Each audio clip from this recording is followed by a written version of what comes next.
let's talk about coats, Doodle coats. So I'm Julie, longhornpuppies.com. Feel free to check us out on all the socials, Facebook, Instagram, YouTube, TikTok, X, under Longhorn Kennels. Talking about Doodle coats. So imagine three women, straight hair, wavy hair, curly hair like ringlets. It's the same thing. In dogs, the straight hair is going to be no copies of curl. You know, you're going to get a copy from mom and a copy from dad, but if both of those from mom and dad are straight that you as a puppy are going to get, then you're going to have straight hair.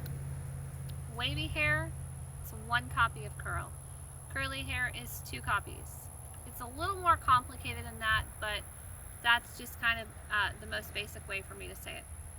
Now, there's other things, and people tend to think, hey, really curly hair doesn't shed. That's just not true. That's complete misinformation, and I'll go into that in a little bit later when we talk about furnishings.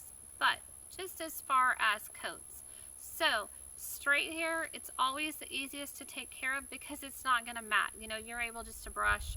I mean, it's going to mat if you're not taking care of it because it's hair, but it's not going to mat anything like a curly coat would. So straight is always the easiest. Wavy, a lot of doodles have wavy hair. A lot of people really like the look of it, and they are they're gorgeous. A little bit more you know, predisposition to matting, but it is what it is. Curly, I love the curlies. And it's complicated because when you can even Google, there's like curl charts for people.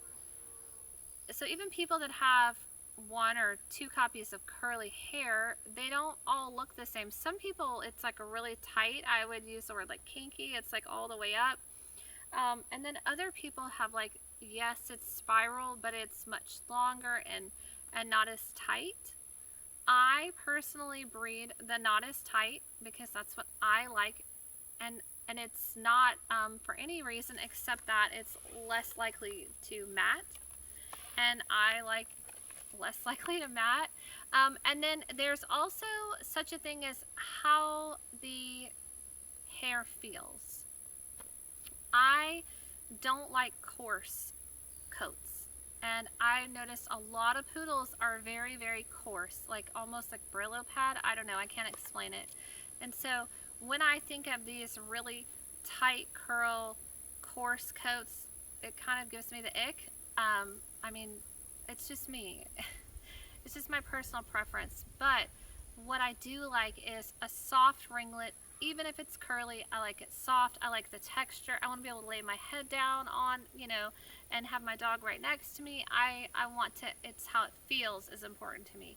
So that's the difference in the coat types. Going back into shedding, here's how it works. There's a gene called the furnishings gene. It's the gene that doesn't allow the hair to fall out. It creates the beard and mustache on a dog. So, like, I don't know, Schnauzer, Yorkie, whatever. These dogs have poodle, obviously. These dogs have two copies of furnishings. Furnishings, it's a dominant gene, incomplete penetrance, but it is dominant. And so what we know is that one copy of furnishings does a really nice job of preventing the hair from falling out or shedding. However, it's not completely perfect, and it's a little more complicated than that. So people just automatically assume a very curly haired dog, they think poodle, they automatically assume that that dog does not shed. The reason why they assume that is because they're putting together poodle, curl, furnishings, and they don't even know that they're saying that. But it doesn't work that way. I've seen curly dogs with one furnishings. I've seen straight dogs with two furnishings. It's all about the furnishings. So, having said that, there's something called weak furnishings. So, I have seen people breed a poodle to whatever, an Aussie, a Labrador, whatever it is, and they're there's 2 furnishings genes, so in the poodle, so one is going to get thrown on every pup. But when I look at those pups, half of those don't look like Doodles at all. They don't look furnished, and the reason why is because there's weak furnishings. Yes, the gene is present, but it's not a good one. And breeders don't care, don't understand. I don't really know. Clients don't understand it. But the bottom line is, there's a lot of people out there using weak furnishings and still saying, well, hey, I bred to a poodle, that dog's not going to shed. That's disingenuous, and nobody's going to tell you that their dog has weak furnishings. They're not going to want you to know that. But the point is that they're out there, and those dogs are going to shed. So it's less about how many furnishings they have, as long as they have them, and it's more about, are they strong? And everything I breed has very strong furnishings, and I know that because I've had these dogs forever. Way early on in my career, I found a few with weak furnishings, and I removed them from my program because I am fully committed to giving you the least amount of shedding possible when I'm making Doodles. So hopefully that helps you understand a little bit about how the hair works, the curl, the furnishings, all of it. Thanks, y'all.